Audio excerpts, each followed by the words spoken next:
జయ శ్రీమన్నారాయణ. నేను మీ icon astrologer Gattupalli Suresh Babu. మనకి ఇప్పుడు మనము ఏ విషయం గురించి మాట్లాడడానికి వచ్చాము అంటే కనుక ద్వాదశ రాశుల వారి గురించి మనం ప్రస్తావన చేయడానికి వచ్చాం. దాంట్లో ముఖ్యంగా ఇటీవల మనకి మారినటువంటి గ్రహస్థితిని ఒకసారి గమనించినట్లయితే మొదటిగా మనకి జూలై 27వ తారీఖున వక్రగతిలోకి మారినటువంటి శని భగవానుడు ఇక్కడ మీనరాశిలో. రెండోది ఆగస్టు 12వ తారీఖున కర్కాటక రాశి ఆశ్లేష నక్షత్రం 3వ తారీఖుని 12వ తారీఖున ఆశ్లేష నక్షత్రం 3వ పాదం ఏర్పడినటువంటి సూర్యగ్రహం. అలానే కుంభరాశి శతభిష నక్షత్రం 2వ పాదంలో ఏర్పడేటువంటి ఏదైతే ఆగస్టు 28వ తారీఖు పౌర్ణమి రోజున సంపూర్ణ చంద్రగ్రహణం. ఆ తర్వాత సెప్టెంబర్ మాసం 2వ తారీఖున మనకి మారేటువంటి శుక్రుడు ఇక్కడ స్వస్థానానికి మనకి తులారాశికి వస్తూ ఉన్నాడు. దాంతోపాటు సెప్టెంబర్ 7వ తారీఖున మనకి మారేటువంటి బుధ భగవానుడు ఇతను ఎక్కడికి వస్తున్నారు? కన్యరాశికి వస్తున్నారు. ఈ కన్యరాశిలో సెప్టెంబర్ 7వ తారీఖున సంభవిస్తున్నారు. అంటే ఇక్కడ మనకి రవి భగవానుడు 17వ తారీఖు వరకు కూడా ఎక్కడ ఉంటారు? సింహరాశిలో. ఈ సింహరాశిలో సంచరిస్తూ 17వ తారీఖు సెప్టెంబర్ మాసంలో కన్యా రాశికి సంచరిస్తూ ఉంటారు. ఇవి గ్రహస్థితి. ఇప్పుడు ఈ గ్రహాల యొక్క స్థితిగతులు అంటే సెప్టెంబర్ 12వ తారీఖు వరకు కూడా 3 గ్రహాలు వారి వారి యొక్క స్వస్థానాల్లో సంచరిస్తూ ఉన్నాయి. ఆ తర్వాత 17వ తారీఖు తర్వాత 2 గ్రహాలు వారి వారికి స్వస్థానంలో సంభవిస్తూ ఉన్నాయి. ఇక ఆగస్టు 28 అలానే ఆగస్టు 12వ తారీఖు సంచరించినటువంటి కర్కాటక రాశిలోనూ అందులో కుంభరాశిలో ఏర్పడినటువంటి గ్రహాలు ఛాయలు ఇవన్నీ కూడా మనము చూసుకున్నట్టయితే అలానే 27వ తారీఖు మారినటువంటి శని భగవానుడు డిసెంబర్ 11వ తారీఖు వరకు కూడా ఒకరి దృష్టిలో ఉంటాడు. ఈ యొక్క గ్రహస్థితిని మనం గమనించి ఆలోచించి సంతోషించినట్టయితే కనుక ఈ యొక్క రాశి ఫలితాలు ఈ యొక్క గ్రహస్థితిని మనము చూచుకొని వీటికి సంబంధించినటువంటి రాశి ఫలితాలు ఎలా ఉన్నాయి, ద్వాదశ రాశుల వరకు ఎలా ఉన్నాయి, మంచి శుభ దృష్టి ఉంటుందా, అశుభ దృష్టి ఉంటుందా, ఇంకేదైనా బాగుంటుందా ఒకసారి మనం పరిశీలన చేసినట్లయితే కనుక ఖచ్చితంగా మనము తీసుకొని చూసుకోవాలి. అలానే కొంతమంది కొన్ని రాశుల వారికి శుభాశుభ ఫలితాలు ఉన్నాయి, కొన్ని రాశుల వరకు అయితే శుభ ఫలితాలు మాత్రమే ఉన్నాయి, కొన్ని రాశుల వరకు అయితే కనుక అశుభ ఫలితాలు కనపడతా ఉన్నాయి. కాబట్టి మరి ఈ సెప్టెంబర్ మాసం నుంచి కూడా డిసెంబర్ మాసం వరకు మనం ఆలోచించినట్టయితే కనుక మరి యొక్క గ్రహస్థితి ఇలా ఉండగా మరి ఈ యొక్క గ్రహాల యొక్క స్థితిగతుల ప్రకారంగా మరి జాతకంలో దశలు అంతర్దశలు గోచారం వీటితో పాటు ఇంకేమైనా దోషాలు ఉన్నాయా? కాలసర్ప దోషం, నాగదోషం, కుజదోషం ఉందా, లేదా నరదోషం అంటే నరదిష్టి నరఘోష ఉందా, పితృదోషాలు ఉన్నాయా, ఇంకేమైనా దోషాలు ఉన్న వల్ల మనం ఎదగలేకపోతున్నావా, లేకపోతే అసలు ఏంటి మన జాతకాలు ఎలా ఉంటున్నాయి, మారబోతున్నాయా, మరి ఇంకేదైనా విపత్తులకి లేదా ఇంకొకరి చేతులు బలైపోతున్నాయా, లేదా చాలా జాగ్రత్తగా ఉండాల్సి వస్తుందా, లేదా గండాలు ఏమైనా ఉన్నాయా, లేదంటే జీవితంలో ఏం చేస్తే మనం బాగుపడతాం, ఎలాంటి చేస్తే మనము నేతృత్వంలో బాగుంటాం, ఎలాంటి రంగాల్లో మనం రాణిస్తాం అనేక వాటిని మనం గమనించినట్టయితే కనుక ఒక్కసారి మనం పరిశీలన చేసుకుందాము.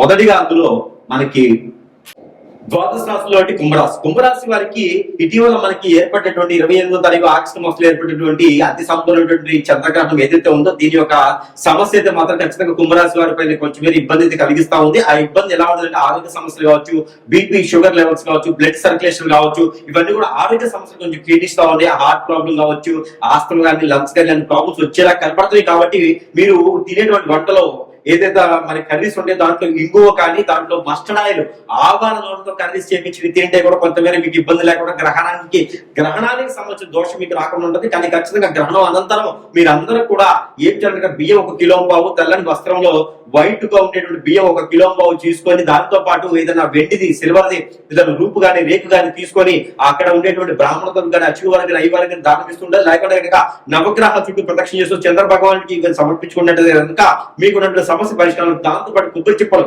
ఈ కొబ్బరి చిప్పలు ఒక 5 కూడా ఎండు కొబ్బరి చిప్పలు ఒక 5 కూడా సమర్పించుకుంటే కనుక మీకు ఆ గ్రహణానికి సంబంధించిన దోషం పోతా ఉంది. ఎందుకంటే కనుక శతభిష నక్షత్రం 2వ పాదంలో గ్రహణం ఏర్పడతా ఉంది కుంభరాశిలో. కాబట్టి ఆ గ్రహణానికి సంబంధించిన ఇబ్బంది కొంతమేర ఉంటుంది. ఇంట్లో ఉన్నటువంటి స్త్రీలకి భార్య కావచ్చు, చెల్లి కావచ్చు, కూతురు కావచ్చు, అక్కయ్య కావచ్చు, ఇంకేదైనా వరుసలు రావడం మనందరికీ కూడా కొంచెం ఆరోగ్య సమస్యలు వచ్చేలా ఉన్నాయి. కాబట్టి వారందరితో కోట్లాట్లు గొడవలు కూడా ఏర్పడేలా ఉన్నాయి. కాబట్టి ఈ గ్రహణానికి సంబంధించిన దోషం చేసుకున్నట్టుగా మీకు అన్ని రకాల దోషాల పరిహారానికి పటాపంచలేకపోతే ఇక గ్రహానికి సంబంధించినటువంటి గ్రహాలకు సంబంధించినటువంటి ఈ దోషాలు మీకు వక్ర దృష్టిలో ఉన్నటువంటి శని భగవానుడు కావచ్చు, మీ స్థానంలో ఉన్నటువంటి రాహు కావచ్చు, వీరిద్దరు కూడా మీ పైన మొండి తత్వంతో చెడు తత్వంతో ఉండేసి ఎంతో మంది వర్కర్ ఉన్న వాడు రాకుండా పనిచేసే విధంగా ఉంటుంది. మొండిగా మూర్ఖంగా మీరు ముందుకు వెళ్తేనే అన్ని పనులు అయ్యేలా కనపడుతున్నాయి. కాబట్టి మీరు ఏదైతే పని స్థాపించారో అనుకున్నారో ఆలోచించారో ఆ పనిని మీకు ఎవరు లేకపోయినా ఒంటరిగా సాధించే విధంగా మీరు ఉండాల్సి వచ్చినటువంటి సందర్భము అవకాశం కావాలి. మీరు ఏ పని అయితే అనుకుంటారో ఆ పని వెళ్ళడానికి చాలా విఘ్నాలు ఆటంకాలు ఎదురవుతాయి. కాబట్టి అవన్నీ కూడా అధిగమించేలాగా మీరు మొండిగా మూర్ఖంగా మీరు ముందుకు వెళ్తే కనుక అన్ని రకాల రంగాల్లో మీరు రాణించేందుకు పేరు ప్రఖ్యాత హోదా డబ్బు పలుకుబడి అన్ని వచ్చేందుకు అవకాశం ఉన్నది ఇప్పుడు. కాబట్టి ఆ రంగాల్లో ముందుకు కొంచెం సమయం పడుతుందేమో, ఆలస్యం అవుతుందేమో, కానీ అనుకున్నది సాధించడానికి మాత్రం ఖచ్చితంగా పట్టుదల ఉంటే చాలు. ఆ పట్టుదలతో మీరు ముందుకు వెళ్ళేదానికి ఎక్కువ అవకాశం ఉంది. ఇంకా కూడా అనుకున్నటువంటి సందర్భాలు, అనుకున్న సమయాన్ని, అనుకున్నటువంటి కార్యక్రమాలు ముందుకు వెళ్ళట్లేదు అనుకున్నటువంటి సందర్భం ఉంటే కనుక అది కేవలం కూడా ఈ యొక్క చిన్న చిన్న పరిహారాలు చేసుకుంటే సరిపోతుంది. ఆ పరిహారంతో పాటు మీ మీద ఇంకా కూడా ఎన్నో సంవత్సరాలు ఏంటంటే నేను పుట్టి ఇంతవరకు ఇల్లు లేదు, వాకిల్ లేదు, పిల్లలు లేదు, భార్య లేదు, భర్త లేదు, పెళ్లి అవ్వలేదు, పెళ్ళైన భార్య దూరంగా ఉంటుంది, భార్యతో పిల్లలు లేరు, పెళ్ళైన కూడా దూరంగా ఉంటున్నారు, ఏదో అర్థం కావట్లేదు, ఏం జరుగుతుందో తెలియట్లేదు, ఇంకా కూడా నా మీద ఏదో చెడు క్రియ జరిగిందంటే మీరు అనుకున్న వారు, మీరు నమ్మిన వారే ఖచ్చితంగా మీ పైన మీరు ఎదిగేటువంటి బాధకి, మీరు ఎదిగేటువంటి తత్వానికి వారు తట్టుకోలేక, మీ మంచితనానికి వాళ్ళు తట్టుకోలేక మీ పైన ఏదన్నా చెడు క్రియ, అష్టదిబ్బలు కానీ, చార్పుడు కానీ, ఇప్లజం కానీ, బాగుముఖి కానీ, మందు కానీ పెట్టిన క్రియ ఉంది. కాబట్టి ఇదంతా కూడా అందరూ కూడా గమనించి ఆలోచించాడు కనుక ఖచ్చితంగా ఆలోచించవలసిందే ఈ యొక్క కుంభరాశి వారు. ఆలోచించుకొని నేను ఏదైతే సురేష్ బాబు ఉన్నారో ఈ సురేష్ బాబు గారిని సంపాదిస్తే కనుక ఏ సమస్య అయితే మీకు తంత్రం, మంత్రం, యంత్రం, యాజ్ఞం ఏదైతే అగ్నిహోత్రం ఉందో వీటి ద్వారా మీ సమస్యకి పరిష్కార మార్గం చూపించే విధంగా అయితే మాత్రం ఖచ్చితంగా ఉంటుంది. కాబట్టి అందరూ కూడా సంప్రదించవలసిందిగా మనవి. దాంతో పాటు ఈ చిన్న చిన్న పరిహారాలు చేసుకుంటే కొంతమేర ఉపశరీరత లభ్యపడుతూ ఉంటుంది. కాబట్టి కొత్తగా జాబ్ చేసేవాళ్ళు కానీ, ప్రయోజనం చేసేవాళ్ళు కానీ, కొత్తగా ఏదైనా పనుల కోసం వెయిట్ చేస్తారు కానీ అన్ని కాంట్రాక్ట్ రంగాలు మీకు వచ్చేలా ఉంది. కాకపోతే ఒక పని ఒకసారి కాదు 10 సార్లు ప్రయత్నం చేస్తే మీకు వచ్చేలా ఉంది. ఓర్పు, సహనం ఖచ్చితంగా కావాలి. ఎదుటి వాళ్ళతో జాగ్రత్తగా ఉండండి. ఒకసారి కూడా పెళ్లి కలే ప్రయత్నం చేయండి. ఈ నవంబర్, డిసెంబర్ మాసంలో పెళ్లి అయ్యేటువంటి యోచన ఆగ్రహం ఉన్నది కాబట్టి ఆ రకంగా ప్రయత్నం చేసుకుని ముందుకెళ్ళొచ్చు. ఇక మీకోసం అయితే చిన్నపాటి పరిహారం. ఇలాంటి మనకి ఈ రాశి వారు కనుక ఈ ఒక చిన్న పరిహారం చేసుకున్నట్టు కనుక గ్రహణాల దోషాలు, గ్రహస్థితి దోషాలు, ప్రకృతి దోషాలు అన్ని కూడా ఒక మేర ఉపశమనం మాత్రం ఖచ్చితంగా లభ్యపడుతాయండి.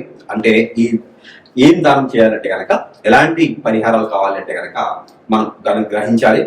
ఈ రాశి వారికి గోధుమలు, జొన్నలు, రాగులు, కందులు, సజ్జలు, బియ్యము, ఉలవలు ఇవన్నీ కూడా ఒక్కొక్కటి వస్తువు. దీంతో పాటు నల్ల మినుములు, నల్ల నువ్వులు, పచ్చ పెసలు, బ్రౌన్ శనగలు ఇవన్నీ కూడా ఒక్కొక్క వస్తువు ఒక్కొక్క పావు కిలో చొప్పును తీసుకొని, ఒక కొబ్బరికాయ తీసుకొని, కర్పూరం బిడలు ఒక 5 తీసుకొని ఇవన్నీ కూడా తనకి తాను దిష్టి తీసుకోవాలి. ఏ రోజైనా పర్వాలేదు. ఇవి గ్రహణాలకి, గ్రహాలకి రెండింటికి సంబంధించింది. అందరూ చేసుకోవాల్సింది ఇది తీసేసుకొని తల చుట్టూ 7 టైమ్స్, తల దగ్గర కాలువరికి 7 టైమ్స్ దిష్టి తీసుకొని ఎక్కడైనా పారెంటి నీటిలో కానీ, పొదలగొండ చెట్లలో కానీ వేసేసేయాలి. అలానే సేమ్ ఐటమ్స్ మళ్ళీ తీసుకొని తనకి తానే ఒక క్లాత్ పరుచుకొని కూర్చొని ఇంట్లోనే భుజాల మీద అభిషేకం చేసుకోవాలి.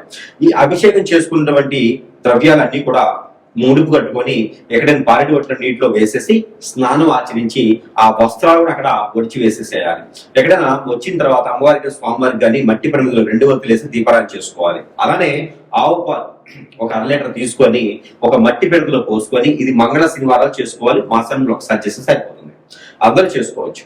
అలానే మట్టి పెరుగులో పోసుకొని ఒక జాజికాయ, ఒక పసుపు ఒక చిటికెడు, జాజికాయ ఒకటి, అలానే నల్ల నువ్వులు ఒక చిటికెడు, ఆ నల్ల నువ్వులు ఒక చిటికెడు, తెల్ల ఆవులు ఒక చిటికెడు దాంట్లో వేసేసి ఇవన్నీ కూడా తల చుట్టూ దిష్టి తీసేసుకుని ఒక 7 సార్లు, తల దగ్గర కాలు 7 సార్లు దిగదార్చుకొని ఇవన్నీ కూడా తీసుకొని ఇక్కడ పుట్ట దగ్గర కానీ, చెట్టు దగ్గర కానీ, ఏ చెట్టు అయిన పర్లేదు రోడ్డుకి ఇరువైపు కనుక పెట్టినట్టయితే అన్ని రకాల అవరోధాల నుంచి మీరు బయటపడ్డట్టే.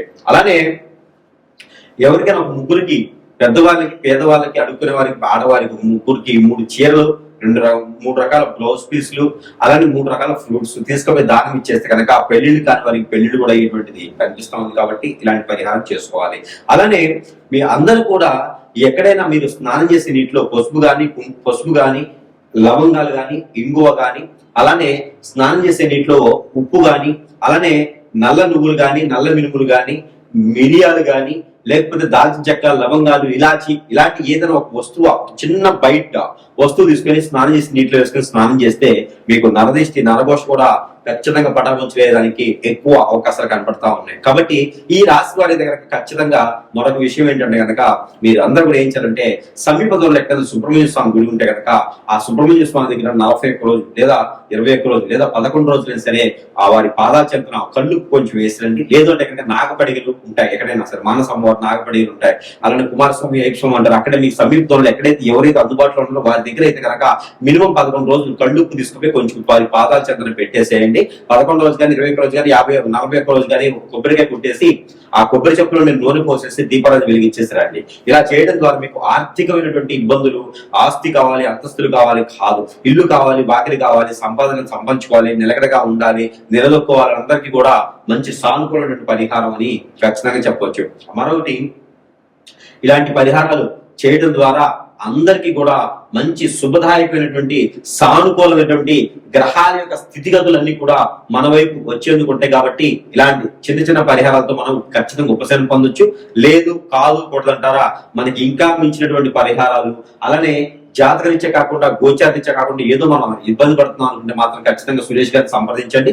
సంప్రదిస్తే మీకు ఉన్నటువంటి సమస్యకి పరిష్కారం మార్గం చూపించే విధంగా మాత్రం ఖచ్చితంగా ఉంటుంది. అది తంత్రమైన, మంత్రమైన, యంత్రమైన, యాగమైన, యజ్ఞమైనా సరే, అగ్నిహోత్రమైనా సరే, మీకున్న సమస్యకి పరిష్కార మార్గం చూపించే విధంగా ఉంటుంది. అలానే మనకి పరిష్కార మార్గం చూపించే విధంగానే కాకుండా మన దగ్గర ఎన్నో రకాల వస్తువులు మంత్రోచ్చారణ చేసి, అగ్నిహోత్రం చేసి, తంత్రం చేసి, యంత్రం చేసి ఉంటాయి. అవన్నీ కూడా మీకు చెంతకి చేర్చేటువంటి సదవకాశం కూడా మన దగ్గర లభ్యపడుతుంది. కాబట్టి ఎవరైనా సంపాదించలేని వారు కాంటాక్ట్ ద్వారా కూడా ఫోన్ చేయడం, స్క్రీన్ మీద కనిపించే నెంబర్కి కాల్ చేయడం ద్వారా కూడా మీకు వస్తువుని మీ చెంతకే చేరుస్తాం. కాబట్టి సరస్వతి ధరల్లో పూజించి చెప్పి పంపిస్తాం. వాటి వల్ల కూడా మీ సమస్య పరిష్కార మార్గం అయితే ఖచ్చితంగా లభ్యపడుతుంది.